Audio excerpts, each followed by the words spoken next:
Hello and welcome to the Discover History YouTube channel, and hopefully you had a fantastic party last night celebrating 75 years of victory in Europe Day, May the 8th, 1945.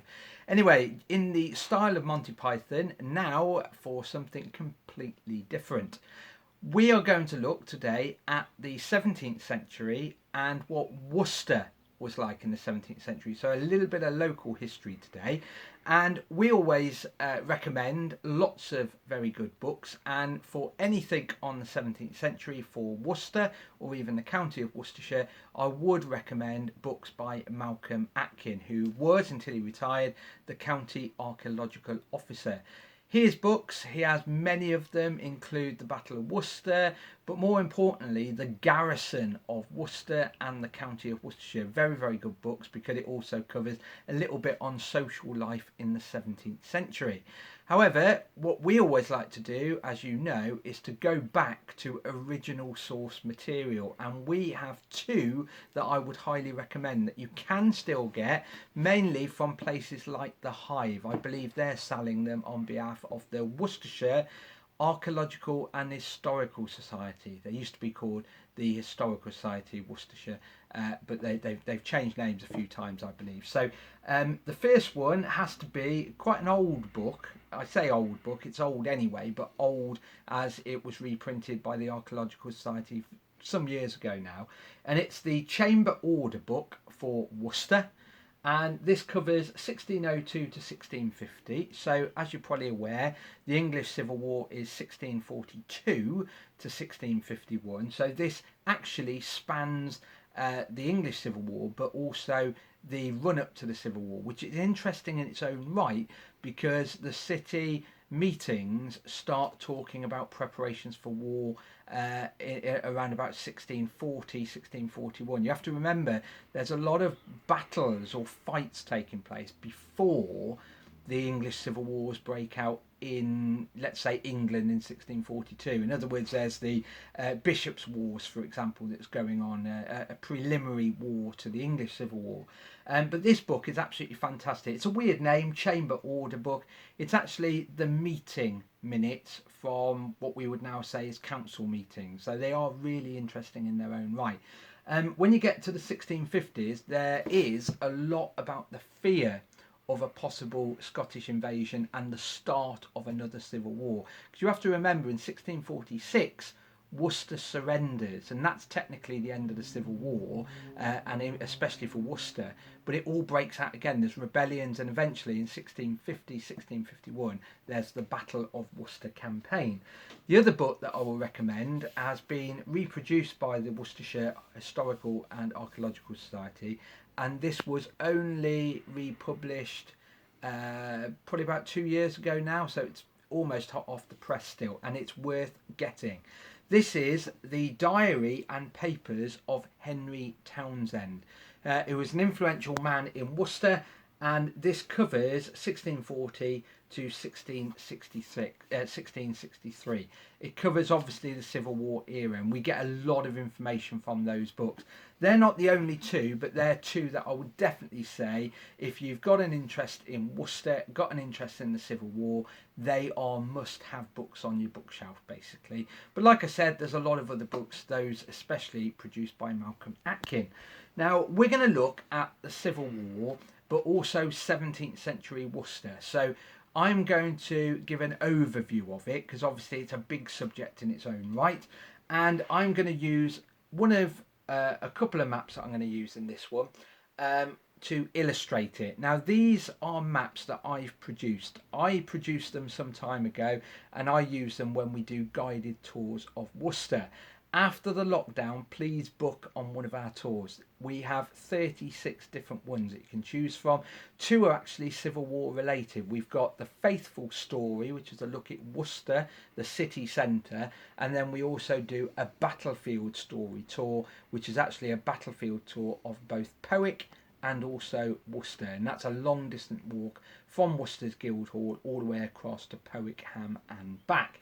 Anyway, back to the topic, 17th century Worcester. That's Worcester in 1642. If you remember the video I did on medieval Worcester, you're probably now thinking it looks identical. However, look closely.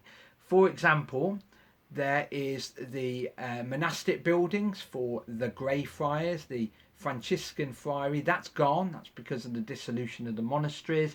And huge numbers of buildings in the old monastery associated with Worcester Cathedral, that's also gone. And obviously, even if you wander around there in modern days, you will see the ruins, Henry VIII's ruins, not Civil War damage, not damage from the Battle of Worcester, and definitely not damage from World War II. You will also see here what was, in medieval times, the site of Worcester Castle. Now it's nothing more than a grassy mound which is being rented out for grazing land. That's all it is. So that is Worcester. There's not major differences, but have a closer look. The other thing you will notice is there's a lot more buildings now outside the city wall, and that's the suburbs. And we have 3 specific suburbs that caused trouble at the start of the Civil War. The first one is here, which has always been there, even in far back as medieval times. There was a huge suburb there, and that's outside the Foregate, the North Gate, the Forest Gate. There was a lot of buildings and a road there. That's where Barben in the Tithing now is, and there was a lot of houses, like I said, back in the medieval period and in the Civil War. We have this large collection here, which was interestingly made up of a lot of potters. There was a lot of potters in that area because it was quite marshy ground out here. So there was a lot of potters taking the clay and making pots. There was also a couple of bow foundries out there as well. And that is the big suburb, what is now Lowesmoor. A lot of buildings down there. There are actually some very old houses down there that are listed, believe it or not. And then the other one is the long road out of Worcester south, which is London Road. A huge amount of buildings there. I will draw your attention to this house. That is the house of Mr. and Mrs. Wild. The Wild family lived there. Used to be a medieval hospital called the Commandery. So that's Worcester, a very old, overcrowded medieval city in 1642 at the start of the Civil War. Now, the other interesting thing is there is a description of Worcester in 1642. In September 1642, Nehemiah Wharton actually describes Worcester, and it is a description you won't see in any tourist guide of the day. The description is very simple. It is, Worcester is a den of thieves, a receptacle for the hellhounds of the county. In other words, they didn't think much of it. Nehemiah Wharton saw it and thought it was a horrible place, overcrowded, smelly, falling down and full of criminals. Some people say it's like that today, but I will add Worcester is a very good city, completely different to that description. So it was an old place. We know that the walls were crumbling. We know that the gates didn't lock, and we also know that money that was meant to go on the defence of the city from as far back as the Middle Ages was starting to be used elsewhere. In other words, it's a peaceful period, the 16th century, the period before the Civil War. So most of the money that was meant to be going on the defences, the aldermen of the city, the councillors, were pretty much going, well, technically we don't need it for the defence of the city, so we'll spend it on more wine, for example, at the next meeting. So the city defences were in quite a poor state of repair. The city was full of medieval houses. There we go. That's Friar Street. It's very noticeable. I actually miss taking groups down there. It's one of the worst things about lockdown, not being able to get out, taking people around our great city. But there were some relatively new buildings down there as well.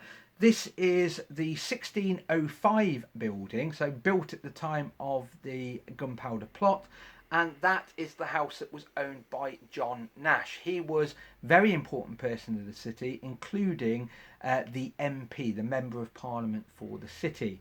It's a funny one because people often say to me, how would you have an MP in a royalist city? Now, this is a video in its own right, so I'm not going to go into too much detail, but Worcester was never really the faithful city. I've said it, unfortunately. It's a great strapline to use, and we've used it really ever since the restoration of the monarchy in 1660.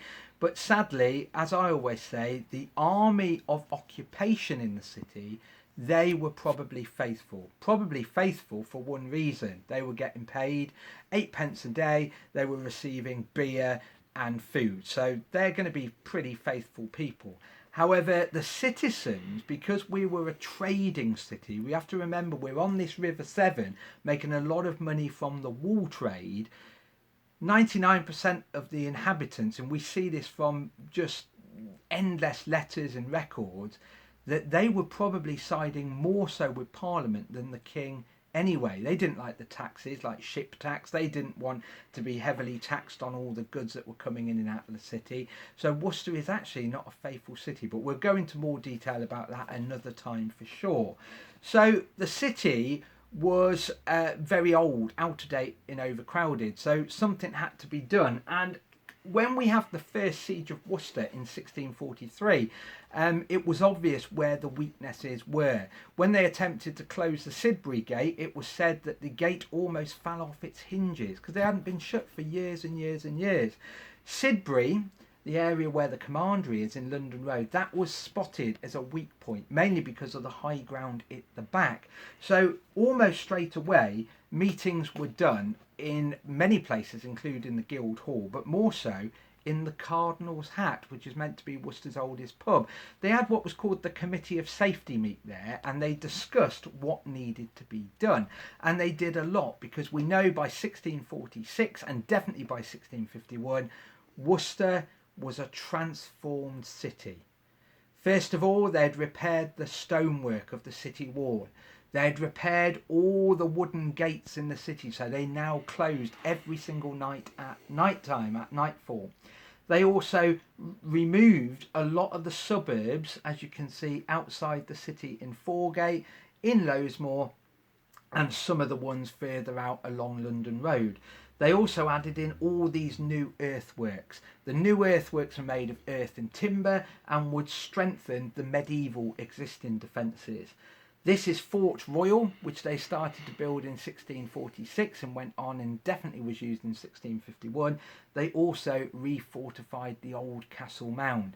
The other interesting thing they did was line the whole of the city wall in earth to deaden the impact of cannonballs against the stonework. Absolutely amazing idea, if you ask me. So Worcester is massively transformed by 1651. We go through a massive transformation from 1642 to 1651. And then sadly, after the Civil War, Cromwell wrote a letter to the city ordering for the defences to be slighted to a height we can no longer defend. So unfortunately, all those defences were filled in, and we even had to tear down our old medieval stone walls. So it's a sad end, really, but the city was brought to its knees from the Civil War, especially by the Scottish invasion in 1651, which then led, unfortunately, to a massive period where we were not having the trade that we used to have. We were on our knees, and it didn't improve really until the 18th century, when we diversify into bone china and all those beautiful things, really. So hopefully this has been something a bit different, not VE Day related, but do look up the primary source material on Worcester in the 17th century. Anyway, stay safe, stay in, have a good weekend, and see you soon.